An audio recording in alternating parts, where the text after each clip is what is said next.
Hai semuanya, ini gue Me Today yang terlupakan dari kasus Jessica Wongso. Gue sebenarnya udah buat video tentang ini di 2 tahun yang lalu. Kalian bisa simak di sini setelah video gue ini berakhir. Tetapi gue buat lagi karena gue terkejut setelah gue menonton Ice Cold di Netflix. Karena gue buat video itu berdasarkan semua yang gue tonton di YouTube serta juga berita-berita yang gue baca. Gue sendiri mengakui gue tidak begitu mengikuti kasus itu di tahun itu 2016 karena gue lagi ada project di luar kota, jadi nggak gitu nyimak gitu ya. Ya, proyeknya juga nggak dibayar. Ya udah nggak apa-apa, yang penting nama-nama portfolio. Ya udahlah, gitu nggak usah dibahas. Yang membuat gue surprise karena ternyata ada banyak bukti yang gue skip, yang justru bukti-bukti itu meringankan Jessica.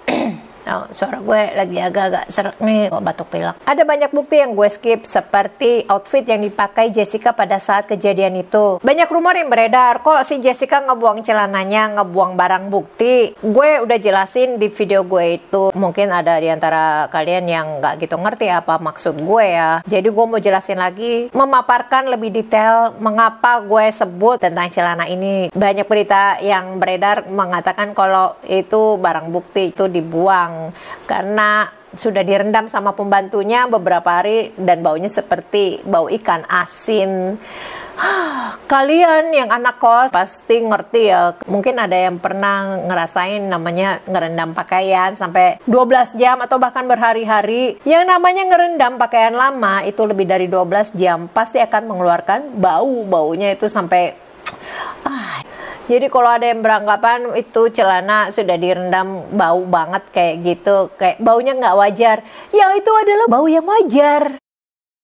Kalau di video itu gue ada ngomong seperti ini. Karena kalau memang ternyata si Jessica nyimpan sisa bungkus cyanidanya di situ, atau ada sisa-sisa serbuk cyanida yang nempel di celananya, ya si Jessica tidak akan seceroboh itu. Dia buka celana, taruh di bak keranjang khusus bajunya dia. Apalagi sampai celananya itu ditemuin sama pembantunya. Sama pembantunya juga cuma direndam air lagi, terus didiamin sampai bau. Maksud gue, tanpa ada cyanida pun di pakaian itu, tetap saja kalau direndam kelamaan akan bau.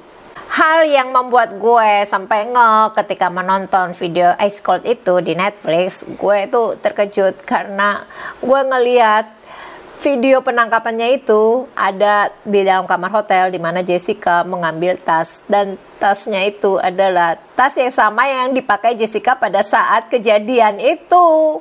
Oke lah, kalau beranggapan celana adalah sebagai barang bukti yang dibuang. Tetapi bagaimana dengan tas? Apalagi kalau di video, di CCTV itu, kan Jessica naruh tasnya di sampingnya, di samping kanan, kirinya ya, di samping kirinya. Kanan kali ya. Dan Jessica ngambil sesuatu dari samping tasnya itu. Berarti kalau misalnya dia ngambil cyanida yang dikatakan di berita-berita dalam bentuk serbuk, ada residu tersisa di dalam tas itu.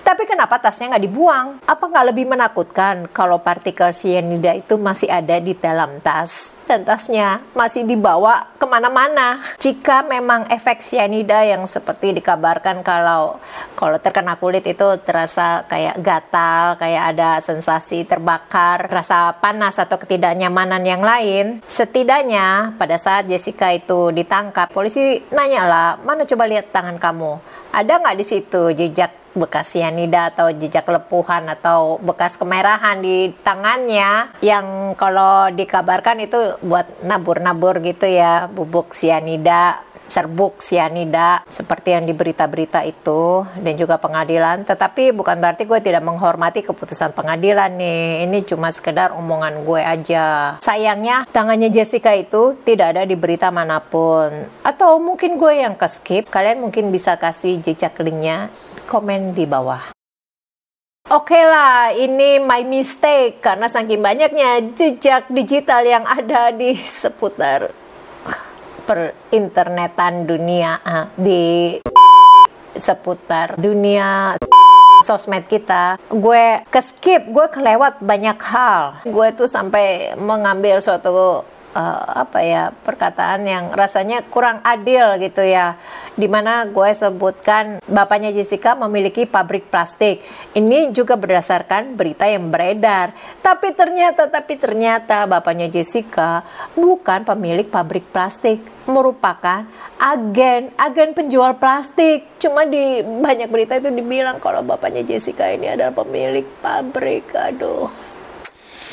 Dan gue juga jelaskan di video gue itu kalau cyanida ini adalah bahan yang digunakan untuk pembuatan seperti tekstil, plastik, dan juga pertambangan. Ya, kalau dari sini ya bapaknya Jessica sendiri cuma agen ya. Agen belum tentu tahu apa saja yang terkandung di dalam plastik yang dijualnya itu. Tapi bagaimana dengan kemungkinan lain seperti siapa pemilik tekstil dan siapa yang bekerja di pertambangan?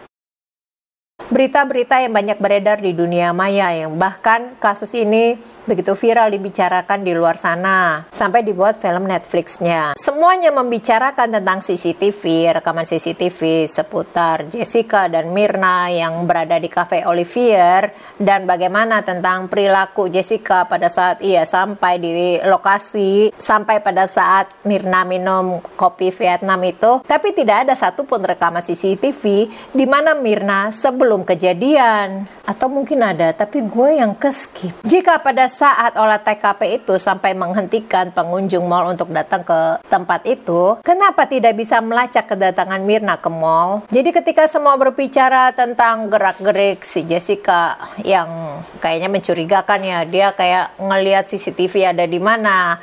Tapi ada satu hal yang terlupa di sini. Oke, taruhlah dia menghafal di mana letak CCTV. Dia kan tidak tahu range-nya CCTV itu seberapa luas, posisinya berapa area cakupan rekaman CCTV itu, angle-nya, sudutnya, dia kan nggak tahu, kecuali dia tahu kalau dia ngecek langsung lewat monitor CCTV ini. Apalagi pada saat Jessica datang ke cafe itu, dia tidak minta untuk memilih tempat duduk mana yang strategis buat dia ya, tapi Jessica diarahkan oleh si resepsionis.